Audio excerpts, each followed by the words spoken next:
नमस्कार दोस्तों, इस टेक्नोलॉजी के युग में जहां हम लोग इंटरनेट के बिना नहीं रह सकते, सोचिए यदि आपको एक ऐसे देश में जीवन बिताना पड़े जिस देश में इंटरनेट की सुविधा ना हो। ऐसी स्थिति में आप बाकी दुनिया से कैसे जुड़ पाएंगे। दोस्तों, हम बात कर रहे हैं एक अफ्रीकन कंट्री की, जिस देश का नाम है इरिट्रिया, जिसकी आबादी लगभग 60 लाख है। यह देश अफ्रीका के नॉर्थ ईस्ट में रेड सी के पास पड़ता है, जिसकी सीमाएं इथोपिया, सूडान और तिब्बती से लगती हैं। इस देश पर कई सालों तक अलग अलग देशों ने राज किया, जिसे सन 1991 में जाकर स्वतंत्रता मिली। उस समय से अभी तक यहाँ के राष्ट्रपति इसाइस अफवर्की हैं, क्योंकि उनके राष्ट्रपति बनने के बाद इन्होंने अभी तक देश में इलेक्शन नहीं होने दिया। वो नहीं चाहते सत्ता किसी और के हाथों में जाए, इसीलिए सत्ता में बने रहने के लिए इन्होंने देश में बहुत ही अजीब नियम लागू कर रखे हैं। इसीलिए इरिट्रिया को साउथ अफ्रीका का उत्तरी कोरिया कहा जाता है। इंटरनेशनल टेलीकम्युनिकेशन यूनिट की रिपोर्ट के अनुसार इस देश में एयरटेल एकमात्र टेलीकॉम कंपनी है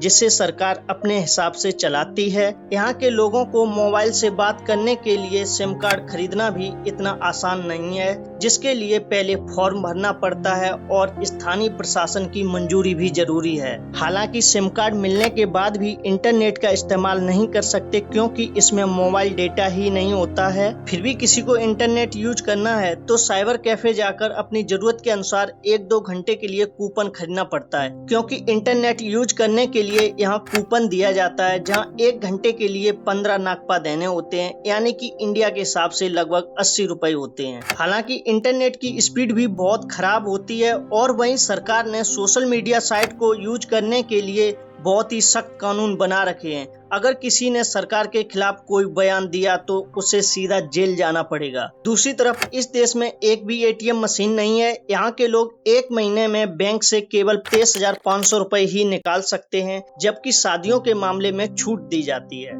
इस देश की सरकार का कहना है यह नियम देश की महंगाई को रोकने के लिए बनाए गए हैं, जो लोगों को बचत करना सिखाता है। वहीं सरकार का मीडिया पर भी पूरा कंट्रोल है। यदि किसी ने सरकार के खिलाफ कोई खबर छापी तो उसे सीधा जेल जाना पड़ता है, और साथ ही लोगों को टीवी पर क्या देखना है इस पर भी सरकार की पूरी नजर रहती है। यहाँ के लोग अगर किसी देश में जॉब करने के लिए भी जाना चाहें तो उसके लिए उन्हें पहले मिलिट्री की ट्रेनिंग पूरी करनी होती है। उसके बाद ही वह पासपोर्ट के लिए अप्लाई कर सकते हैं। हालांकि पासपोर्ट मिलने के बाद भी बाहर जाना लोगों के लिए इतना आसान नहीं होता है, क्योंकि उसके लिए भी एग्जिट वीजा की जरूरत पड़ती है, जो सरकार आसानी से नहीं देती। सरकार का मानना है अगर जो लोग एक बार बाहर चले जाएंगे वह वापस देश में नहीं आएंगे। आपकी क्या राय है इस देश के बारे में, आप हमें कमेंट्स करके जरूर बताएं, और आप चैनल को सब्सक्राइब करना मत भूलिएगा। धन्यवाद।